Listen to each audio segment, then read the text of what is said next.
तो तेजी से बढ़ते हुए कोविड-19 के मामले और अब नेता भी इसकी जद में आ रहे हैं।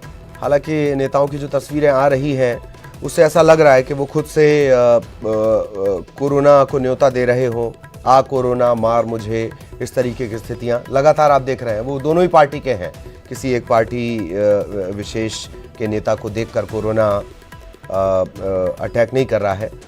और सहयोगी मनोज इस वक्त हमारे साथ जुड़े हुए हैं। मनोज, कोरोना का अपडेट, नेता भी कोरोना की जद में, आगे त्योहार भी हैं। मनोज। जी बिल्कुल ललित, लगातार राजधानी की बात करें या फिर मध्य प्रदेश की जो मामले हैं वो लगातार कोरोना पॉजिटिव के बढ़ते जा रहे हैं और इसकी जद में अब बड़े लोग भी सामने आ रहे हैं, चाहे वो नेता हो या फिर बड़े कारोबारी हो। लगातार संक्रमण फैलता जा रहा है और नेताओं में जिस तरीके से संक्रमण फैला है, हम बात कर लें मंत्री तुलसी सिलावट की, जिस तरीके से वो सावेर विधानसभा क्षेत्र में उपचुनाव का जिस तरीके से प्रचार प्रसार कर रहे हैं, करीब 3,500 लोगों के वो संपर्क में आए हैं। लगातार जो लोग हैं अब उनकी कॉन्टैक्ट हिस्ट्री जो है ललित खंगाली जा रही है। लेकिन चौंकाने वाली बात है कि प्रशासन की तरफ से जो तैयारियां होनी चाहिए थी वो मनोज, ज्यादा चिंता इस बात की है कि नेताओं के प्रति तो पूर्ण समर्पित भाव है, चाहे वो अस्पताल हो, चाहे वो प्रशासनिक मशीनरी हो। दिक्कत उनकी हो जाती है जो नेताओं के संपर्क में जाने अनजाने आ जाते हैं। मनोज। जी बिल्कुल, ये 3,500 लोग जो संपर्क में आए थे, इसके अलावा भी जो तमाम नेता जो संक्रमण की चपेट में आए उनसे भी कई लोग मिले थे। ऐसे में उपचुनाव का माहौल है और प्रचार प्रसार के लिए हर जो 26 विधानसभा हैं वहाँ पर नेता लगातार जा रहे हैं और ये नेता जो है लगातार जाने के अलावा जो निचला जो संगठन का जो ढांचा है वहाँ तक के नेता जो है वो लोगों तक पहुँचने की कोशिश कर रहे हैं। तो संक्रमण का दायरा लगातार बढ़ता जा रहा है। यही कारण है कि अब शासन की तरफ से दावा किया जा रहा है कि अब जो क्वारंटाइन सेंटर है उनको बढ़ाने की कोशिश की जा रही है। राजधानी भोपाल में प्राइवेट क्वारंटाइन सेंटर यानी 16 होटलों को चिन्हित कर लिया। यहाँ पर 800 रुपये से लेकर 3,000 रुपये तक प्रतिदिन के हिसाब से क्वारंटाइन का जो रूम है वो मिलेगा।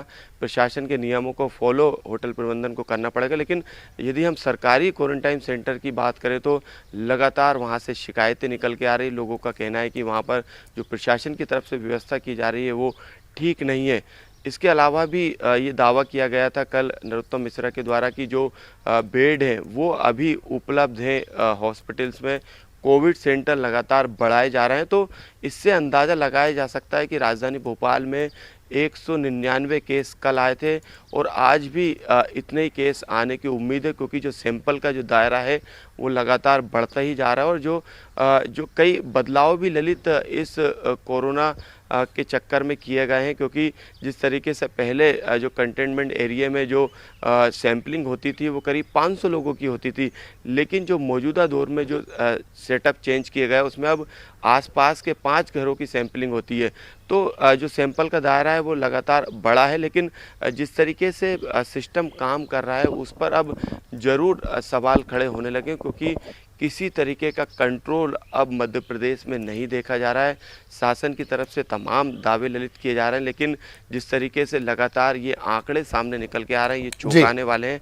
ऐसे में जो लगातार संक्रमण के मरीज जो सामने आ रहे हैं उससे चिंता सरकार की जरूर बड़ी है। जी जी, और चौंकाने से ज़्यादा अब ये आंकड़े डराने भी लगे हैं कहीं ना कहीं। बहुत बहुत शुक्रिया मनोज आपका इस तमाम जानकारी के लिए। सहयोगी मनोज हमारे साथ जुड़े हुए थे और मनोज ने जानकारी भी दी। पेड क्वारंटाइन सेंटर की बड़ी महत्वपूर्ण जानकारी उन्होंने दी है। इधर पूर्व सांसद रघुनंदन शर्मा का बयान सामने आया है। पार्टी के कुछ नेता नाराज चल रहे हैं। राजनीतिक करियर को लेकर कई नेता उनसे मिल भी रहे हैं। 9 तारीख को अगली बैठक होगी। सभी जो नाराजगी हैं वो दूर करने के लिए चर्चा होगी। कांग्रेस से जो बीजेपी में आए हैं नेता, उनसे भी कुछ नेता नाराज हैं। लेकिन सांसद ज्योतिरादित्य सिंधिया की उन्होंने जमकर तारीफ की है। रघुनंदन शर्मा अक्सर पार्टी के गलत फैसलों को लेकर अपनी बात मुखरता से रखते रहे। ये जनता पार्टी में मुझे इतना लंबा समय हो गया है काम करते करते। नए नए कार्यकर्ता, पुराने कार्यकर्ता मुझे सम्मान की दृष्टि से देखते हैं, तो जब उनके मन में किसी भी प्रकार का कोई संदेह होता है, कोई प्रश्न खड़ा होता है, कोई जिज्ञासा उत्पन्न होती है, तो वो मेरे पास आते हैं, बैठते हैं, बात करते हैं। तो कुछ लोग ऐसे थे जो जिनकी निष्क्रियता है, नाराज़गी है, तो वो अपनी निष्क्रियता और नाराज़गी का कारण बताने के लिए मेरे पास आए थे। मेरे से चर्चा हुई और मैंने उनको कहा है कि हम सब लोगों को मिलकर के काम करना है। ये हमें बड़ा सौभाग्य का अवसर प्राप्त हुआ है कि ज्योतिरादित्य सिंधिया जैसा प्रभावशाली नेता अपने समर्थकों के साथ हमसे जुड़ा है।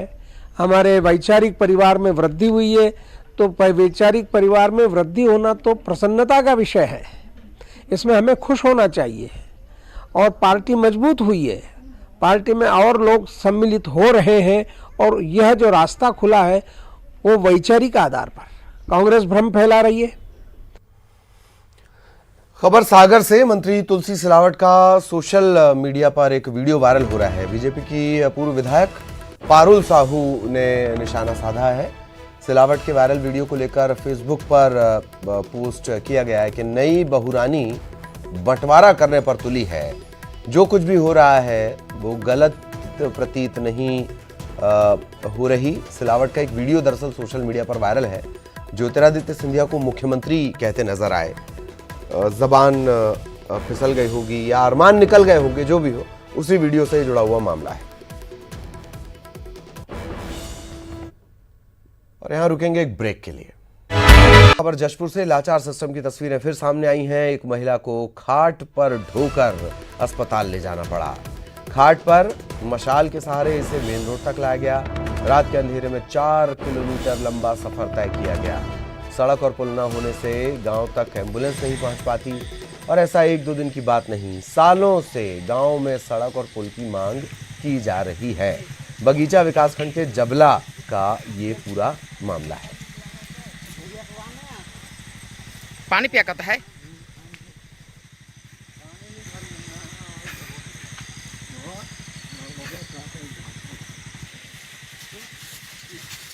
होत का है ऊपर करा ना।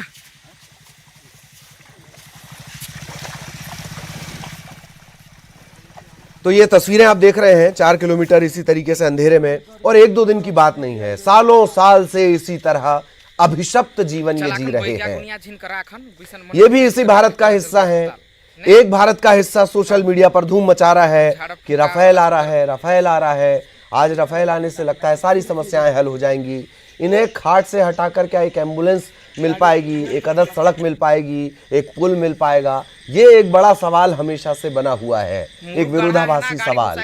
इसी तरीके से मशाल के सहारे लाए जाते हैं मरीज। मशाल अंधेरे से रोशनी देने के लिए, खाट स्ट्रेचर बनाकर और पैर को एम्बुलेंस बनाकर, इसी तरीके से यहां सालों से मरीज ढोए जा रहे हैं। अगर रास्ते में किसी मरीज की मौत हो जाती है तो वो भगवान की इच्छा मान ली जाती है। उस पर भी यहां नेताओं से, जिम्मेदारों से कोई सवाल नहीं पूछता। ये एक्सक्लूसिव तस्वीरें, बदहाली की तस्वीरें देख लीजिए। एक इंडिया राफेल खरीद रहा है चीन को आंखें दिखाने के लिए।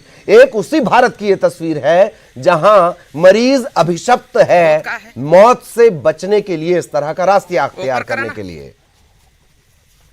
दीपक हमारे साथ जुड़े हुए हैं। दीपक, कितने सालों से ये मांग की जा रही है, और अगर इन सब के बीच किसी मरीज की मौत हो जाए तब क्या करते हैं ये गांव वाले?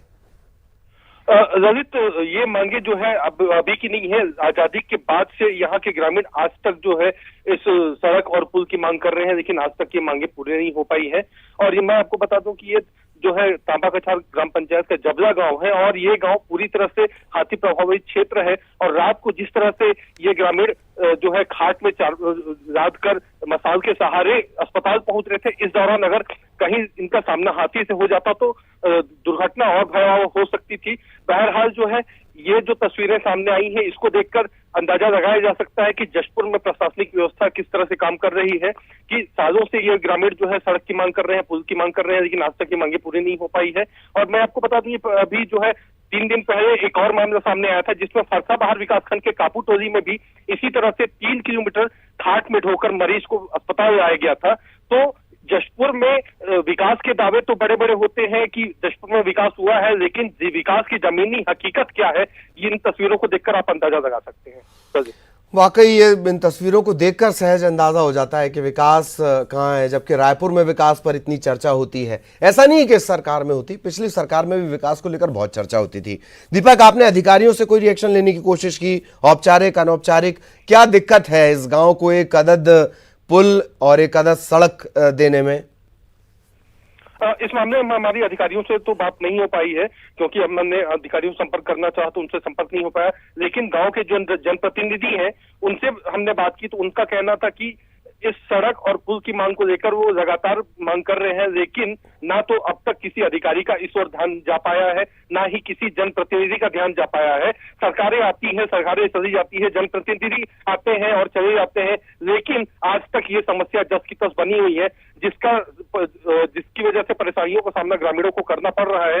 बहरहाल अब देखना होगा कि अब भी प्रशासन जागता है, अब भी जनप्रतिनिधि जागते हैं, या फिर पहले की तरह ग्रामीण अभी भी इसी तरह परेशानियों को सामना करते रहेंगे। चलिए, बहुत बहुत शुक्रिया दीपक इस तमाम जानकारी के लिए। तस्वीरें हैं, बदहाली की तस्वीरें हैं, इसमें जितने सवालों के सिलसिले को आप आगे बढ़ाएंगे, ऐसा जान पड़ेगा कि हमने पूरे के पूरे एक तबके को, पूरे के पूरे एक गांव को, पूरे के पूरे एक इलाके को अभिशप्त बनाकर छोड़ दिया है। तस्वीरें, एक्सक्लूसिव तस्वीरें हैं ये। चलाखन बैग्या गुनिया झिन कराखन बिसन मने जे भी करवा का जला जल्दी अस्पताल। और इसी के साथ इस बुलेटिन में इतना ही। नमस्कार।